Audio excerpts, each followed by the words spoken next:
China has released part of its long-awaited census, and today I'm joined by John Carter and Sidney Leng to talk about the key findings. What have you been reading up on today in the census?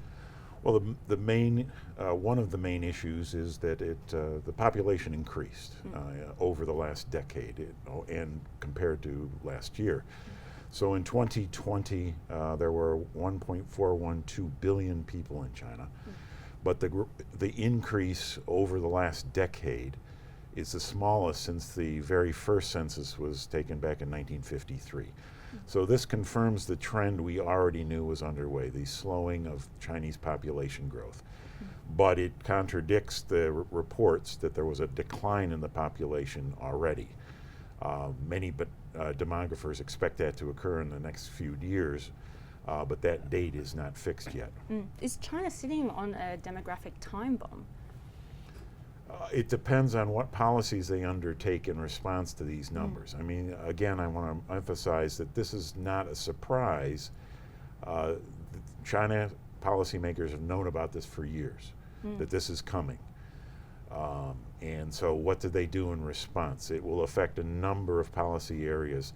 The population control efforts, the retirement age, the household registration system. All of these policy areas will, the debate on all of these policy areas will be accelerated because of these numbers, which again confirm the rapid decline in the overall population and the increase in the aging population. The middle part of the population, the labor force or the labor-aged people, is declining, and the senior citizens are increasing. And this is a difficult economic problem for the country that they have to address if they want to avoid a crisis in a later time, which they can do, but it depends on what policies they implement and how soon they do that. Thanks, John. This brings me over to Sydney. Another big finding in this census was about the falling birth rates in China. Can you explain a little bit more about those? Sure. So the official communiques of the census data, they don't include birth data, but in the press conference today, the NBS chief did mention about last year's new birth number, which is 12 million. This is confirms the continued decline of new births, because the year before that's more than 14 million. And also the fertility rate of China last year was 1.3. 1.3 is below the 2.1 replacement level, which means that which is needed to maintain a stable population. But I should add that the low fertility is not just a China problem; it's a global challenge. Even in countries like even in some Scandinavian countries with high welfare, for instance, Iceland, Finland, which also has very low fertility, and the U.S. That just released the census data in April. They also suffered from falling, birth rates. And in East Asia, there is Japan, who has been, having those low birth for years, and now South Korea also has very low birth figure last year. So, as I said, this is a global challenge, and China, as the world's most populous country, grabs the probably the most headlines if its fertility keeps falling, and yeah. Will this add fuel to the debate, the ongoing debate in China about easing the birth restrictions? Sure.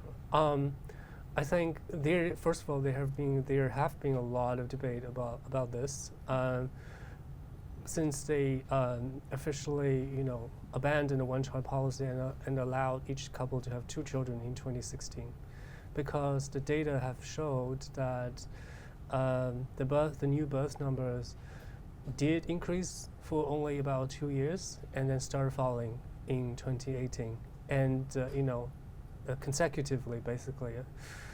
So this is alarming to policymakers, and people have already been talking about we should fully liberalize birthrights, and because this clearly doesn't help at all. We should let people who still want to have children to have, whatever number of children they want until it's too late. Even the People's Bank of China published a recent working paper, sort of calling for the liberalizing birthrights fully. So this is the direction that the policies are going towards. But we don't know for sure when they plan to do that, when they plan to abandon the birth policy. But on the other end of the spectrum, John, we have the aging population. We have a problem with the aging population. Is this, how worrying is this for the government? How worrying is this for the population as a whole? Well, it's combined with the rapidly aging population with a declining workforce. And the workforce pays into the pension fund and the health insurance fund that is used by the older generation. So the fewer workers you have, the more they have to contribute because there's fewer of them, and also because there are more of the retirees. So it's a cost problem. And this is one of the reasons that the Chinese savings rate is so high, is because Chinese citizens in general are skeptical that the government will have the money to care for them when they're older. And so they save for their own retirement, they save for their own health care when they get older. We'll have to wait and see. I mean, this is one of the arguments behind raising the retirement age, is that obviously people work longer and retire later, so there's more people contributing and fewer people taking benefits. But of course that's very controversial, because you've planned your life around retiring at a certain age, and suddenly the government says, sorry, that's not going to happen. So that's a very tricky proposition for the government. Do you think that's likely for the government now, looking at this information, seeing that there is such a, they do have such a aging population? Is this more of an argument to raise it? Yes, definitely. I mean, they have said in the work report at the 2 sessions in March, they said they were going to raise it gradually. They didn't say by how much consecutively, but they already made the decision that they're going to raise it. The question is, how quickly do they do it, and by what increments? I'd assume they won't do it all in one step. So Sidney, how does this affect the different regions in China? Okay, so first we look at the sort of like the broad difference between different parts of China. The east side of China see a increase of population, and also the west parts of China. But the central and the northeast areas, the population there are falling. But if you go sort of more deep into different provinces, there are more interesting there are more interesting findings, because back in 2010, there are about 6 provinces who have negative population growth, and that was entirely because of the migration. Because at the time the fertility was still high, at least according to the official figures.